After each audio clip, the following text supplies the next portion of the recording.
오늘은 영혼 구원을 위한 특별 새벽 기도의 세 번째 시간으로 신유의 복음이라는 제목으로 하나님 말씀을 증거하겠습니다.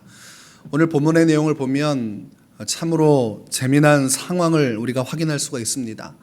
천사가 베데스다 못을 움직일 때에 누구라도 가장 먼저 그 못에 들어가는 사람은 고침을 받는다는 이야기를 본문에서 기록하고 있습니다.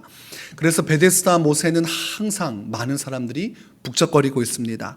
성경을 보니까 많은 환자가 있는데 그곳에는 소경도 있고 절뚝발이도 있고 혈기 마른 자라고 표현된 손발이 마비된 사람들도 있습니다. 각종 문제가 있는 질병 환자들은 다 베데스다 못으로 몰려서 어떻게든 그 못에 한번 들어가려고 하는 것입니다. 그러니까 경쟁이 굉장히 치열한 것입니다. 한 300명, 400명 정도 모였으면 300대 1 정도, 그리고 언제 천사가 내려와서 못을 움직이게 할지도 알 수가 없습니다. 굉장히 심각한 경쟁인데 그 중에서 손해보는 사람들이 있습니다. 걷지 못하는 사람들, 보지 못하는 사람들은 특별히 더 심각한 손해를 보게 됩니다. 아니, 볼 수 있어야 물이 동하는 것을 확인할 수 있지 않습니까? 그리고 걸을 수 있어야 재빨리 뛰어갈 텐데 걷지를 못하니, 보지를 못하니 그곳에서 그저 누워서 시체처럼 어떻게 내게 기회가 오지 않을까 헛된 바람을 가지고 그 주변에 머물러 있을 뿐이었습니다. 그런 이 모든 상황이 우리가 이야기적으로 보면 동화책에 나올 법한 이야기지만 현실적으로 보면 가까이 가면 비극적인 것입니다. 그들의 삶에 얼마나 많은 마음속에 고통이 있을까. 아무것도 할 수 없이 그저 어떻게든 어떤 우연한 기회로든 내가 병고침 받을 수 있지 않을까라는 막연한 기대로 너무나 많은 사람이 그곳에서 하염없이 그 못만 바라보고 있는 것입니다. 그 못은 움직이지 않고 하루, 이틀, 3일이 지나고 수많은 사람들이 힘이 다 빠져서 행각에 누워있을 뿐이었습니다. 그런 그 베데스다 못 행각 주변에 예수님께서 찾아오셨습니다. 오늘 본문 말씀에는 38년 된 병자가 있다고 이야기합니다. 이 병자의 나이가 38년이라는 것이 아니라 이 병자가 38년 동안 이 병에 묶여 있었다는 것을 의미합니다. 여러분, 38년 동안 사람이 살아가는 기간도 꽤 되는데 이 기간 동안 이 병에 매여 있었다면 그 사람의 인생이 얼마나 참혹했겠습니까? 자존감이라고 할 수 있는 것도 없을 것입니다. 항상 온몸이 아파서 고통받고 있으니 그 마음속에 얼마나 괴로움이 있겠습니까? 그런데 이 병자에게 오늘 예수님께서 찾아오신 것입니다. 그러면서 그에게 말씀하시기를 내가 낫고자 하느냐. 여러분, 예수님이 누구인지 안다면 이 말씀이 얼마나 큰 기대를 주는 말씀인지 우리가 알게 될 것입니다. 내가 낫고자 하느냐 할 때 네, 주님, 저를 낫게 해주십시오 라고 이야기를 해야 되는데 이 병자는 예수님이 누군지를 몰랐습니다. 여러분, 누군지를 모르니 이 질문에 어떻게 반응할 수밖에 없습니까? 주여, 물이 움직일 때 나를 못에 넣어주는 사람이 없어 내가 가는 동안에 다른 사람이 먼저 가나이다. 바꿔 말하면 예수님을 보고 말하기를 나를 좀 들어가지고 못에다가 집어넣어 달라고 요청을 합니다. 베데스다 못에 들어가야만 고침받는 것이죠. 그러니 예수님을 앞에 두고도 엉뚱한 요청을 지금 예수님께 하는 것입니다. 참으로 애석한 일입니다. 예수님을 앞에 두고, 창조주를 앞에 두고, 이 세상의 구원자로 오신 예수님, 빛으로 오신 예수님, 어둠 가운데 비추사 모든 것을 치유하고 회복하시는 그 예수님을 앞에 두고도 베데스다 못만 바라보고 있는 오늘날 우리의 모습과 같습니다. 요한복음 1장 9절에서 10절 말씀을 보면 예수님을 이렇게 표현합니다. 참빛 곧 세상에 와서 각 사람에게 비추는 빛이 있었나니 그가 세상에 계셨으며 세상은 그로 말미암아 지은 바 되었으되 세상이 그를 알지 못하였고라고 말씀합니다. 지금 이 세상에서 예수님께서 빛을 막 뿜어대고 있는데 이 영적인 찬란한 빛을 아무도 감지하지 못하고 있는 것입니다. 그 행각 안에 머물러 있는 그 수많은 병자들 누구도 예수님을 못 알아보고 있는 것입니다. 예수님만 붙들면 구원받을 텐데 지금 베데스다 못만 바라보면서 누구를 기다리고 있어요? 천사가 내려오기를 기다리고 있습니다. 예수님과 천사 중에 누가 월등하게 뛰어납니까? 성경은 예수님이라고 이야기하지요. 히브리서 1장 4절에서 6절에 그가 천사보다 훨씬 뛰어남은 그들보다 더욱 아름다운 이름을 기업으로 얻으심이니 하나님께서 어느 때에 천사 중 누구에게 너는 내 아들이라 오늘 내가 너를 낳았다 하셨으며 또다시 나는 그에게 아버지가 되고 그는 내게 아들이 되리라 하셨느냐. 또 그가 맏아들을 이끌어 세상에 다시 들어오게 하실 때에 하나님의 모든 천사들은 그에게 경배할지어다 말씀하시며, 천사와 예수님은 비교조차 할 수 없습니다. 천사는 부리는 종이지만 예수님은 아들이기 때문입니다. 예수님께서 이 땅에 다시 오실 때 모든 천사가 그에게 경배할 것이다. 그를 주님으로 섬길 것이라고 이야기합니다. 그러니 천사를 볼 게 아니라 예수님을 봐야 되는 거 아닙니까? 그런데 영적으로 무지하면 예수님을 앞에 두고도 감지를 못하는 것입니다. 이들은 육신만 아픈 게 아니라 지금 무엇도 아픈 것이에요? 영혼의 눈도 소경된 자입니다. 육신도 소경이요 영혼도 소경이 된 자, 질병에 있는 자들이었습니다. 그러나 예수님은 그들을 긍휼히 보셨어요. 그 앞에 있는 38년 된 병자가 너무 불쌍한 것입니다. 아무도 그 마음을 모르지만 예수님은 그 마음을 아셨습니다. 얼마나 오랫동안 고통받았을까. 예수님은 백성들을 구원하기 위해 오셨다고 되어 있습니다. 모든 죄와 사망 그리고 모든 질병으로부터 구원하기 위해 오셨어요. 그러니 죄 용서의 권세도 행하시지만 오늘 이 영혼의 육신의 질병도 고쳐주기를 원하셨습니다. 그래서 말씀하시기를 일어나 내 자리를 들고 걸어가라. 구원의 말씀을 선포하니까 참 신기한 일이죠. 아니 여러분, 38년 동안 걸을 수 없었던 사람이 일어나 걷기 시작합니다. 그 사람이 곧 나아서 자리를 들고 걸어가니라, 이렇게 이야기를 합니다. 여러분, 이 말씀을 진실로 믿으십니까? 이 말씀을 정말로 믿으십니까? 너무나 중요한 것입니다. 38년 된 병자가 예수 이름의 능력으로 언제라도 일어설 수 있다는 이 사실을 여러분 받아들이십니까? 이 사실은 동정녀 마리아를 통해서 예수님께서 이 땅에 처녀의 몸으로 나셨다는 것만큼 믿기가 어렵습니다. 38년 됐으면 포기해야 됩니다. 여러분 주변에 한 40년 정도 고치지 못하고 병원에서도 손 놓고 사람들도 손을 놓은 사람이 있다고 칩시다.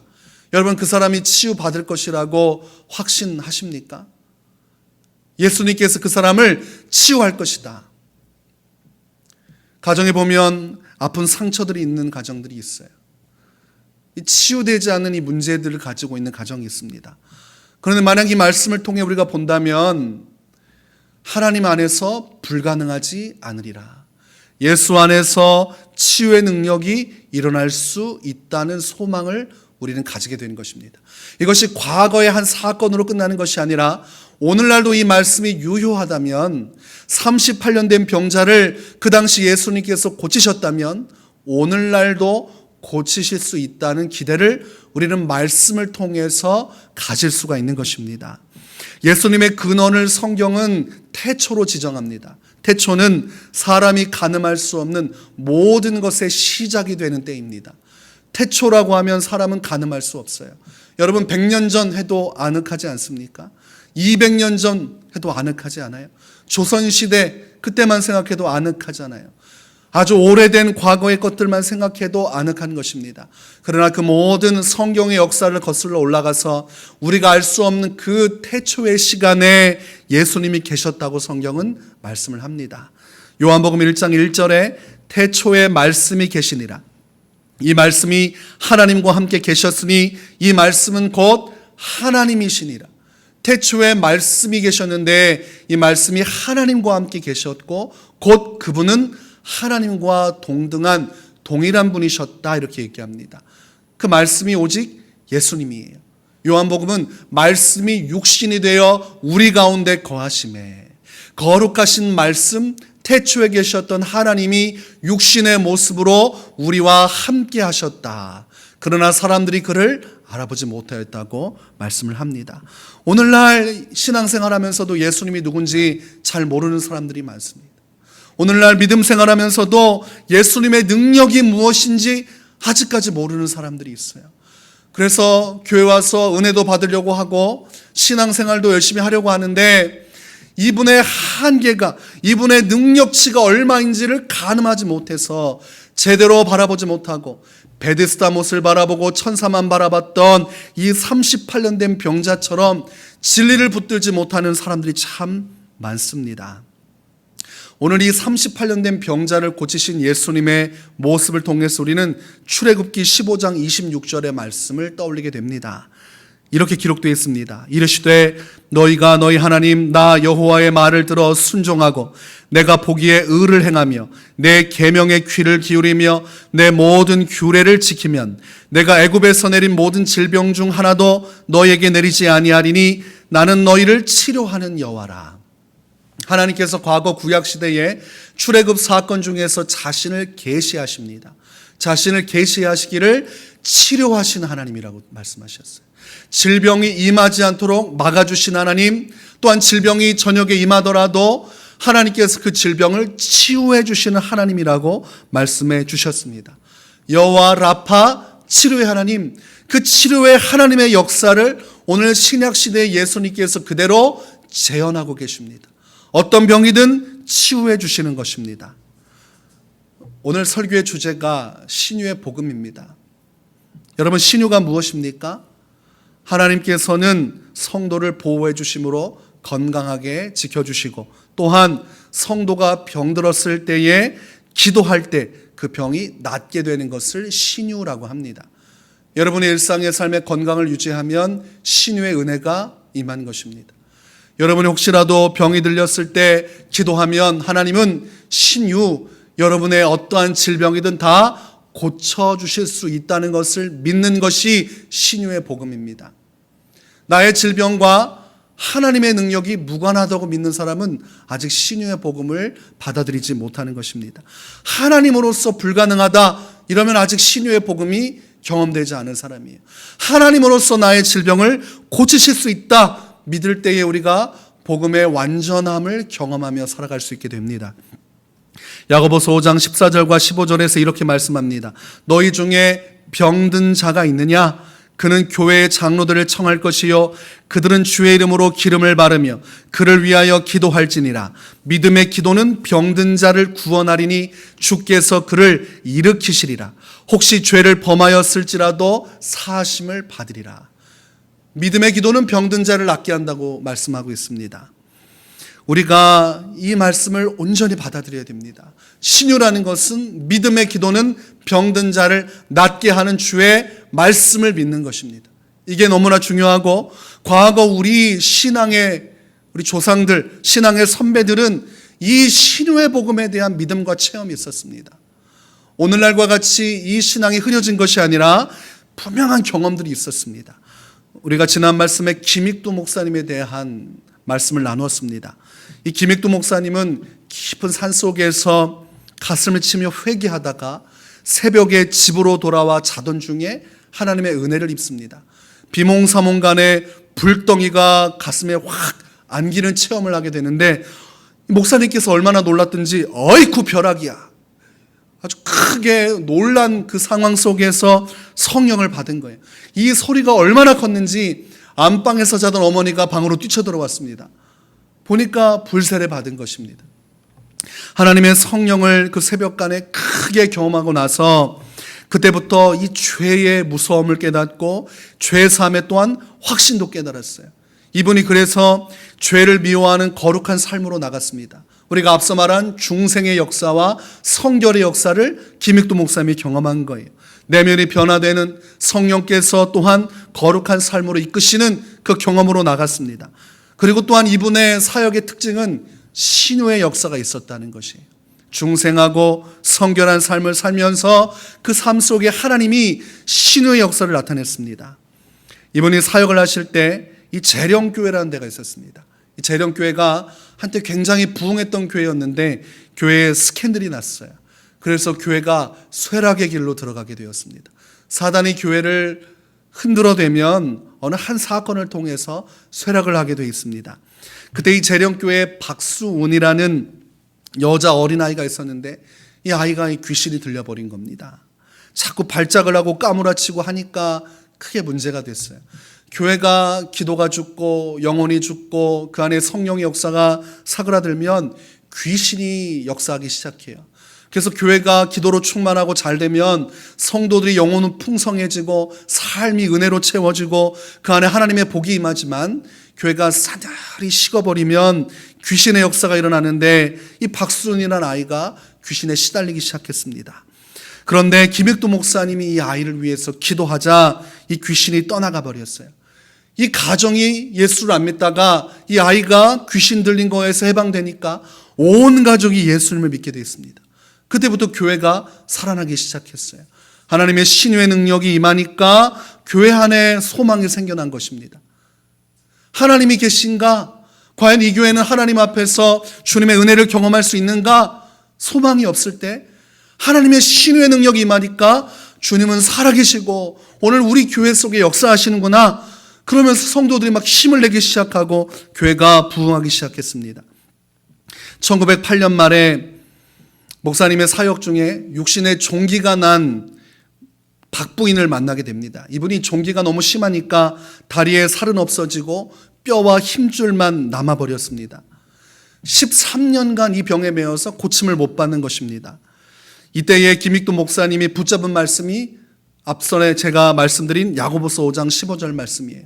믿음으로 하는 기도는 병든 자를 구원하리니, 이 말씀을 김익도 목사님이 마음에 확 잡은 거예요. 그리고 이 말씀을 가지고 이 여인에게 손을 얹자 하나님의 치유가 임하여 들어가기 시작한 것입니다. 하나님께서 이분을 온전히 고쳐주시는 기적의 역사가 그 당시에 일어난 것입니다.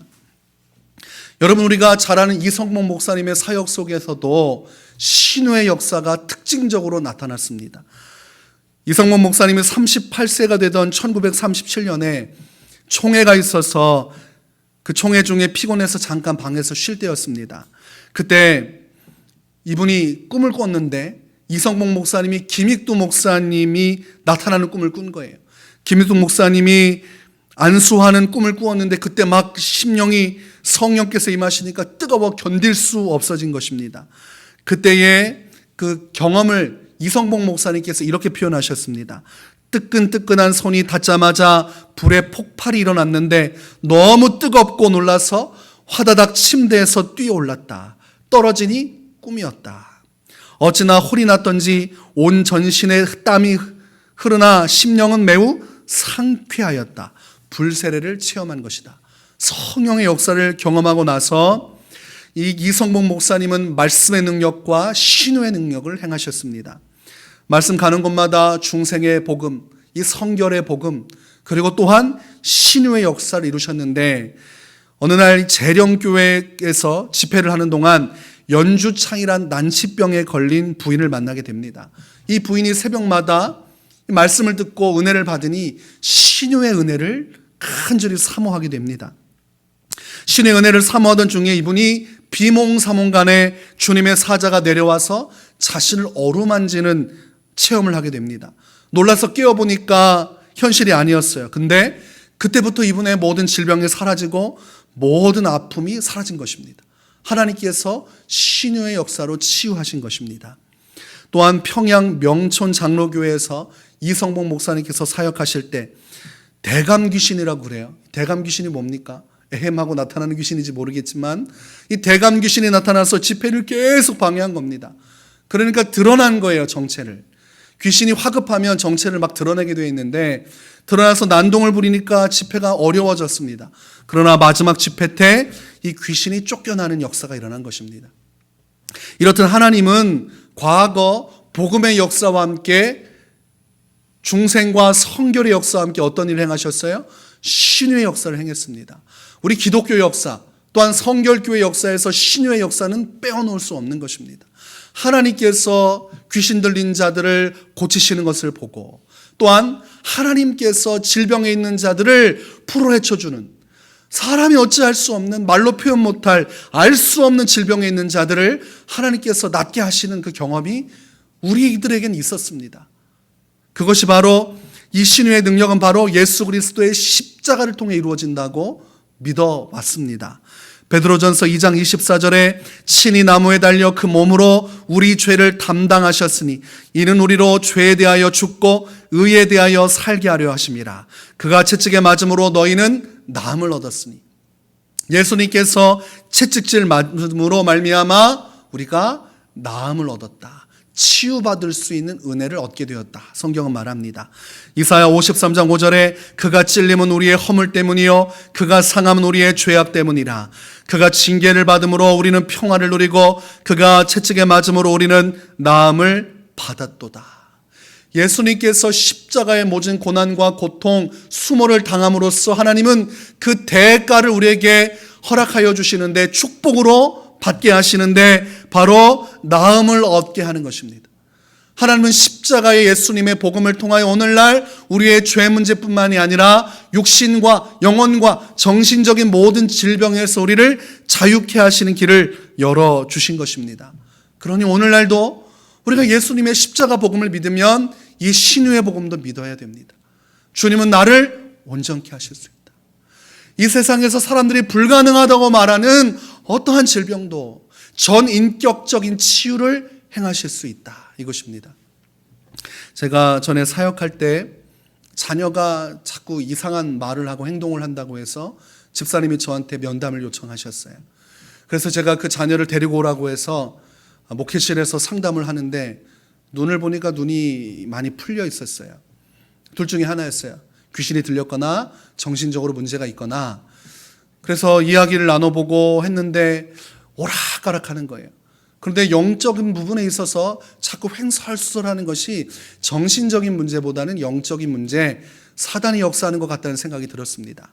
그렇게 면담을 하고 기도를 해주면 이 아이가 굉장히 좋아했어요. 마음에 평안도 얻고 정신적으로도 어떤 또렷해지는 걸 경험하니까 자꾸 저한테 와서 기도를 받았습니다. 그런데 어느 날 전화가 왔어요. 집사님이 지금 아이가 난리가 났다는 겁니다. 그래서 집으로 신방 갔더니 애가 눈이 뒤집혀지고 정상이 아니에요. 손을 얹어서 기도하니까 더 난리가 나요. 막 비명을 지르고 으악 하면서 괴성을 지르는데, 아니 누가 봐도 지금 귀신 들린 거거든요. 정신병에 문제가 있으면 손 얹어도 가만히 있고 말씀이 던져져도 가만히 있고 별 차이가 없습니다. 영적인 역사가 일어나든 아니든 별 차이가 없는데, 이 귀신 들리면 성령이 역사하시면 막 반응하기 시작하고 이상한 행동을 하기 시작해요. 이상현상이 일어난 것입니다. 그런데 나중에 집사님하고 제가 얘기하면서 치료받아야 됩니다. 영적으로 이거 귀신 쫓아내야 됩니다. 얘기를 했는데 이분이 이 말씀을 받지를 않는 거예요.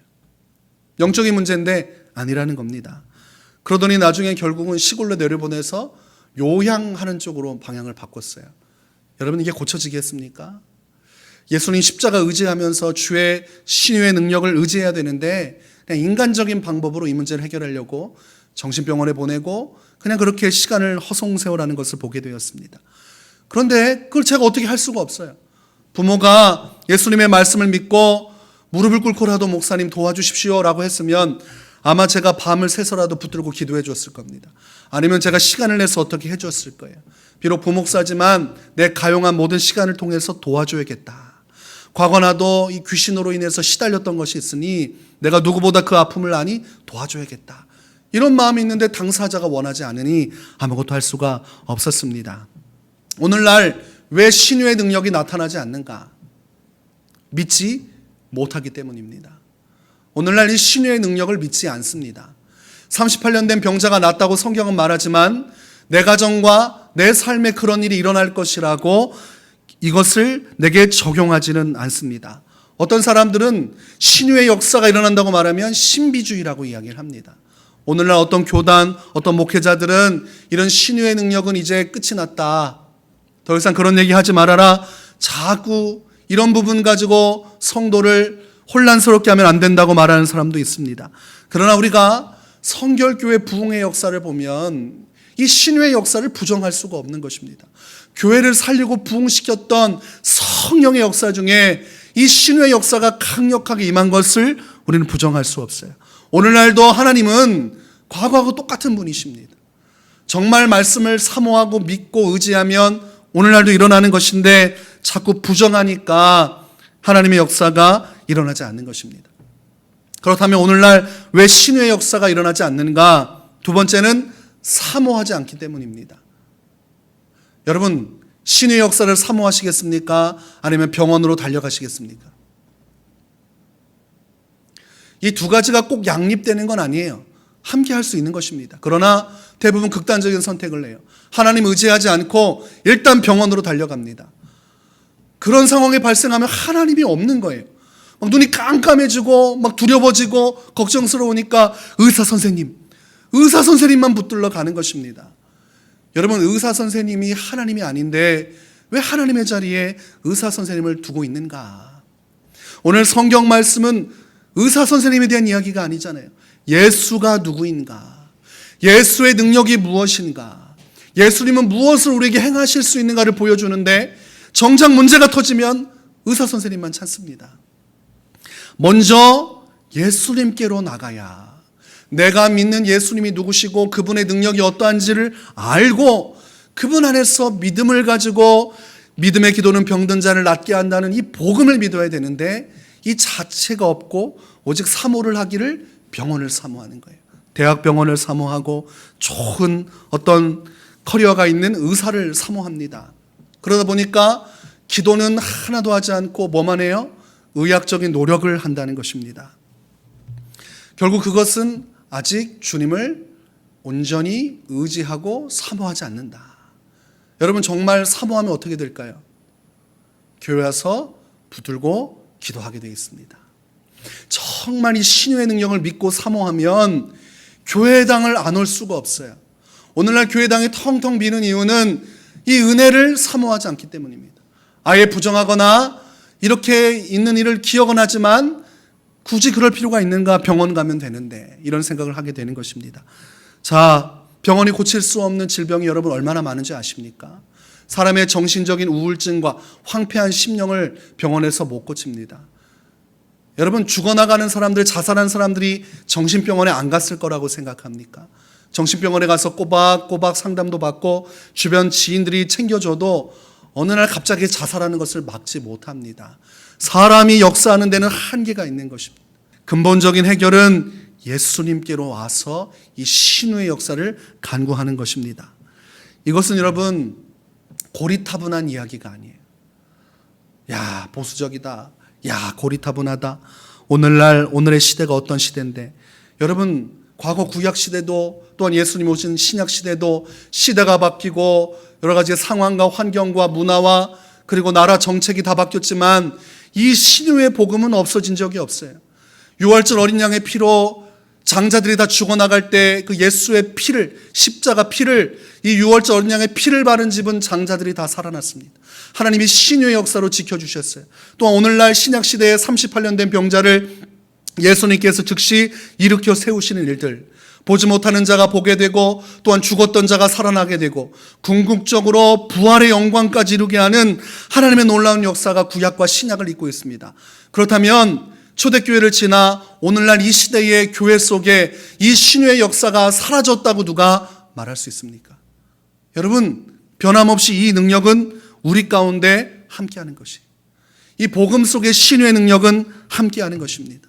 여러분이 이것을 믿고 사모하기만 하면 오늘 38년 된 병자가 치유받았던 이 기적의 역사가 우리에게도 일어나게 될 것입니다. 여러분, 어려운 일이 생길 때, 육신과 영혼과 정신에 어떤 질병이 생길 때, 나뿐만이 아니라 내 가족과 내 지인과 내 이웃 가운데 문제가 있을 때 여러분 확신을 가지셔야 됩니다. 이 사람이 예수 믿고 예수님께 기도하면, 믿음의 기도를 하면 이건 치유되는 것이다. 또한 내가 믿고 기도하면 이 문제는 해결되는 것이다. 이 신유의 복음을 우리가 우리 교회의 신앙에 적용하기를 원합니다. 그래서 우리가 이 문제가 있을 때마다 기도해야 돼요. 근데 아무리 말해도 이 말씀을 받지 않으면, 신유의 복음을 확신하지 못하면 살아가던 대로 똑같이 살아가요. 세상 사람들하고 똑같이 대처하고 위기가 다가오면 두려워하고 걱정하다가 결국 의학의 길로 넘어갑니다.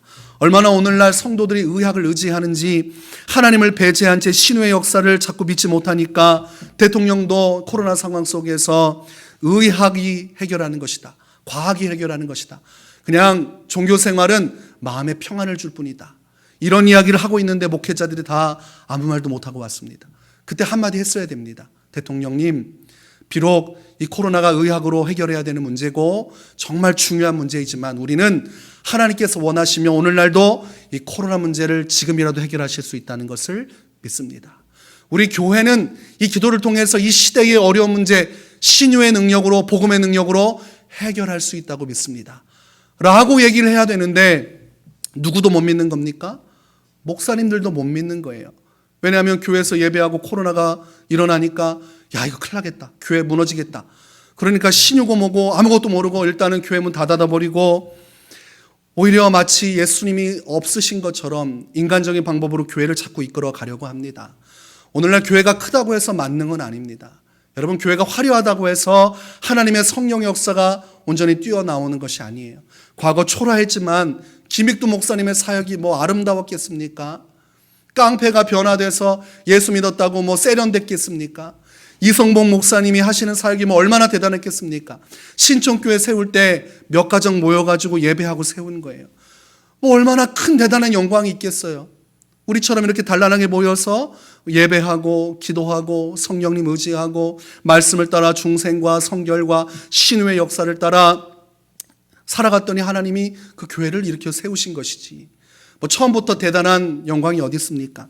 그래서 오늘 우리는 이 복음으로 돌아가되 이 신유의 복음을 받아들여야 됩니다. 오늘날 이것이 끊어지고 있어요. 자꾸 사람들은 반대하고 아니라고 말하지만 아니다. 우리 교회만큼은 예수님의 십자가 피와 그분의 구속하심을 통한 죄 용서와 이 질병의 치유와 회복을 믿어야 됩니다.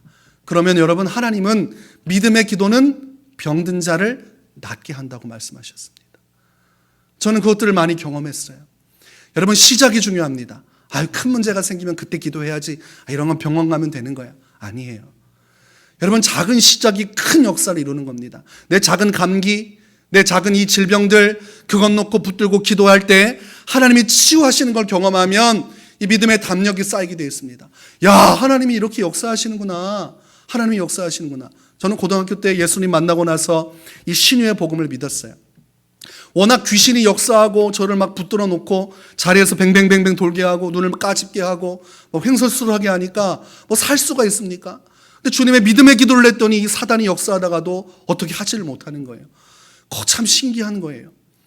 아니, 전에는 통제가 되지 않던 사단이 내가 예수님의 십자가 복음을 믿고 정말 중생하고 하나님 앞에 거룩한 삶을 살면서 기도했더니 막 몸을 뒤집다가도 주께 간절히 심령으로 기도하면 몸이 정상화되고 제 정신이 온전해지는 것입니다. 저는 그것을 3년간 그리고 그 이후에 목회하면서 계속 경험했습니다. 신유의 능력이 있구나. 한 번은 코가 막혀가지고 제가 코가 너무 막히잖아요. 고등학교 때 기도했습니다. 하나님, 이 코 막힌 거 치유해 주십시오. 여러분, 누가 코 막힌다고 붙들고 기도합니까? 그렇죠? 뭐 약을 먹거나 좀 쉬거나 병원에 가거나 할 텐데 하나님이 이 귀신도 제어한다면 이 코 막힌 것도 해결하지 않겠는가? 그래서 기도를 하면서 했더니 갑자기 코가 뻥 뚫리는 거예요. 뭐 믿거나 말거나 합니다. 정말입니다. 빵 뚫리는 겁니다. 딸꾹질이 막 나는데 너무 힘든 거예요. 그래서 기도하기 시작했어요. 주여, 이 딸꾹질이 사라지게 해주십시오. 내가 예수님의 이름으로 치유될 걸 믿습니다. 한순간 딸꾹질이 딱 멈추는 거예요. 저는 고등학교 때 딸꾹질 멈출 때마다 기도로 다 멈추게 했습니다. 참 신기하지요. 우리가 이 작은 경험들을 하게 되면 큰 것을 보게 돼요. 큰 질병이 왔을 때, 불치병이 왔을 때도 담력을 얻게 됩니다. 다윗이 곰과 그 수많은 늑대로부터 양들을 지킬 때 하나님이 자신과 함께했던 경험이 있었습니다. 그러니까 골리앗이라는 큰 장수가 섰음에도 불구하고 원리는 똑같은 거예요. 만군의 주 여호와의 이름으로 나가면 곰을 때려잡았듯이 저 골리앗도 때려잡을 수 있다. 그러니까 하나님께서 그를 지극히 높여주셨습니다. 신유도 마찬가지예요. 내 삶의 작은 것들, 내 몸속의 통증들, 괴로움들이 있을 때마다 믿음의 기도는 병든 자를 낫게 한다는 말씀, 그리고 그가 채찍에 맞음으로 우리가 나음을 입었다는 말씀, 그 말씀을 간절히 믿고 정말로 믿음으로 기도하면 여러분, 그 통증이 멎는 걸 경험하게 될 것입니다. 그때부터 우리의 삶은 신유의 복음을 통한 위로와 안식, 그리고 믿음을 갖게 되고 내 주변에 아픈 사람들을 보게 되면 그들을 예수께로 부르고 싶은 마음이 오는 겁니다. 저 사람이 교회 와서 기도받고 예수 믿으면 저 병이 나을 텐데. 그리고 나서 복음의 역사를 이어나가게 되는 것입니다. 여러분, 우리의 모든 치료와 회복은 하나님의 손에 달려 있습니다. 의사를 주관하는 것도 하나님의 손입니다. 그리고 의사 손길 없더라도 암이더라도 기도할 때 성령의 불이 떨어져서 치유되는 경우가 허다합니다. 그런데 목회를 하고 시간이 흐르다 보니까 자꾸 교회들이 이 복음 중심으로 서지 못하다 보니까 이 신유의 역사가 사라졌어요. 찬양이 들어오고 말씀 묵상이 들어오고 그러면서 이 땅에서 어떻게 살아갈 것인가. 그래서 시대별로 하나님의 역사가 있는데 지금은 신유의 역사를 아예 배제하고 있고 목회자들도 굳이 안수받으러 오라고 하지도 않습니다. 안수한다고 낫지도 않을 거라고 믿고 있고 신자들도 가봤자 그냥 서로 불편하지. 전에 어떤 가정 가운데 가서 기도해주고 치유를 기도했어요. 그 어머니가 잠도 못 자고 갑자기 밤만 되면 뭐가 막 날라온다는, 그래서 자꾸 뭐 집안에 있으면 불안하고 초조해서 잠도 못 잔다고 해서 기도해드렸습니다. 그런데 이분이 병원에 갔더니 어떤 질병이 있다고 나온 거예요. 그리고 나서 제가 신방한다고 하니까 걱정하는 거예요. 목사님이 기도했는데 혹시 이 질병이 낫지 않으면 목사님이 민망하지 않겠느냐, 뭐 그런 것까지 걱정을 해주는 거예요. 그래서 목사님 오지 못하게 해라. 걔는 오셨다가 기도했는데 이 병 안 나면 목사님 망신 아니냐. 그 어머니가 그렇게 좋으신 분입니다. 결국은 뭐 믿지 못한다는 얘기지만 우리가 목사도 가면서 이게 될까? 라고 생각하고 성도도 와서 괜히 기도하고 하셔다가 안 되면 목사님 망신인데, 이러면 역사가 안 일어납니다. 믿음의 기도라고 돼 있어요. 믿어야 됩니다. 이 신의 역사를 믿어야 돼요. 성도도 믿어야 되고 목사도 믿어야 됩니다. 우리가 함께 이 믿음 가지고 오늘날 이 시대 속에서 우리 교회가 이성복 목사님의 놀라운 역사를 이룬 것과 같이 하나님 안에서 그 믿음의 이것을 이어받아야 됩니다. 그렇죠? 그 믿음의 역사가 신촌교회를 흘러 우리 위례세움교회로 왔고 우리는 다시 초심으로 돌아가 이 신의 복음을 통해서 이 시대에 하나님의 역사를 이루어야 할 것입니다. 그런 놀라운 축복이 함께 하시기를 바랍니다.